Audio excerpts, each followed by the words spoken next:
Hey guys, welcome my YouTube channel Roopchand Tikki GS गुरु।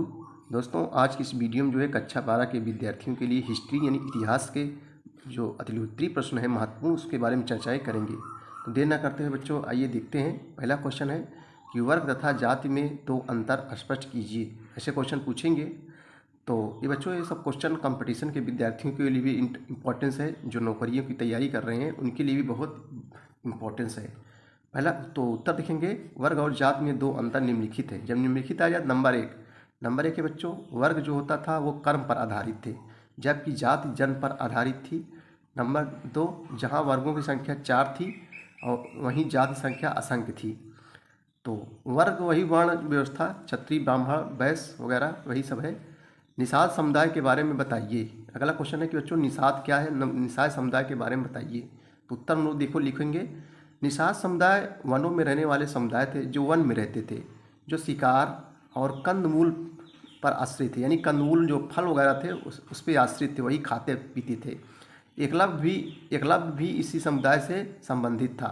एकलव्य भी जो है इसी समुदाय से संबंधित था। अगला क्वेश्चन है बच्चों, प्रश्न नंबर 13 है कि मनुस्मृति में चंडालों के कर्तव्य को किस प्रकार परिभाषित किया गया था। मनुस्मृति क्या बच्चों, यानी स्मृतियों में सबसे पुरानी स्मृति मनुस्मृति है, यानी मनु के याद में लिखा गया स्मृति मनुस्मृति कहलाता है। तो मनुस्मृति में चंडालों के कर्तव्यों को किस प्रकार परिभाषित किया गया था। तो उत्तर लिखेंगे, मनुस्मृति में चंडालों के कर्तव्यों को निम्नलिखित प्रकार से परिभाषित किया गया था। जब निम्नलिखित आ जाए बच्चों, तो नंबर 1, वे गांव तथा नगरों के से बाहर रहते थे। वे जो है ऐसे मृतकों की अंत्येष्टि करते थे जिनके कोई संबंधी नहीं होते थे, यानी उन्हीं का क्रियाक्रम करते थे।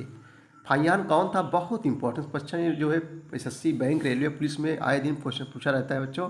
फाइयान कौन था, वह किसके शासनकाल में भारत आया था। तो अथवा फाइयान के विषय में आप क्या जानते हैं। तो इसका उत्तर लिखेंगे, फाइयान एक बच्चों चीनी यात्री था। कहाँ का रहने वाला था, चीन का रहने वाला था। वह चंद्रगुप्त द्वितीय, ये इंपॉर्टेंस है, वेरी इंपॉर्टेंस है, यह चंद्रगुप्त द्वितीय के शासनकाल में भारत आया था। अगला क्वेश्चन है, ये भी प्रकार के परिवर्तन हुए। तो इसका हम लोग उत्तर देंगे, इस समय परिवर्तन लोगों की जीवन शैली तथा विभिन्न शिल्प समूह के उदय के रूप में हुए।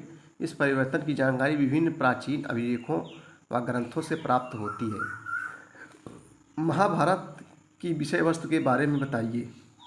तो बच्चों आइए इसका हम लोग उत्तर देखेंगे। देखो, महाभारत समझ को जान रहे, महाभारत की रचना वेद व्यास ने की थी। महाभारत में विषय वस्तु का वर्णन संस्कृत भाषा में किया गया है, जो वेदों अथवा प्रशस्तियों की संस्कृत की अपेक्षा सरल थी। महाभारत की विषय वस्तु आख्यान और उपदेशात्मक श्लोक प्रकार की थी। अगला क्वेश्चन है, महाभारत के लेखन काल के बारे में बताइए। तो महाभारत का लेखन अनेक कला विधियों से होकर गुजरा था। 5वीं शताब्दी ईसा पूर्व में इसका लेखन ब्राह्मणों के द्वारा किया गया था, जिसमें वेद व्यास प्रमुख थे, यानी वेद व्यास ने ही रचना की थी। कौरवों तथा पांडवों के बीच संघर्ष का प्रमुख कारण क्या था बच्चों। तो कौरवों तथा पांडवों के बीच संघर्ष का प्रमुख कारण पांडवों के प्रति राज दरबारियों एवं नागरिकों में व्याप्त लोकप्रियता थी।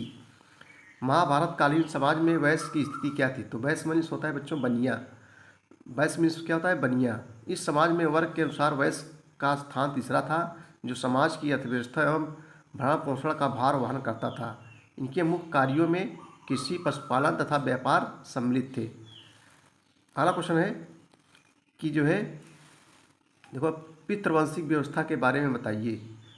तो शासन परिवार का झुकाव पितृवंशिकता की ओर प्राचीन काल से ही था। इसमें सत्ता हस्तांतरण का क्रम पिता से पुत्र की ओर होता था। इस प्रकार का विवरण ऋग्वेद जैसे ग्रंथों के मंत्रों में भी स्पष्ट होता है। आर्ष विवाह के बारे में बताइए। तो बच्चों, आर्ष विवाह क्या होते थे। इस विवाह में कन्या के पिता वर से कन्या के विवाह के बदले एक गाय, 1 या 2 जोड़ी बैल लेता था। इस प्रकार का विवाह पुरोहित परिवार में प्रचलित थे। बहुविवाह पद्धति किसे कहते थे। तो इस पद्धति के अंतर्गत पिता अपनी पुत्री का विवाह गौत्र से बाहर कर देते थे। अगला क्वेश्चन है कि 1000 ईसा पूर्व के लगभग ब्राह्मणी पद्धति के अंतर्गत लोगों को गोत्रों में वर्गीकृत करने वाले 2 महत्वपूर्ण नियमों का उल्लेख कीजिए, अथवा गोत्र संबंधी 2 महत्वपूर्ण नियम लिखिए। तो विवाह के पश्चात स्त्री का गोत्र के पिता के स्थान पर पति के अनुसार हो जाता था। एक ही गोत्र के सदस्यों के आपस में विवाह करने का जो है क्या था, प्रतिबंध था। तो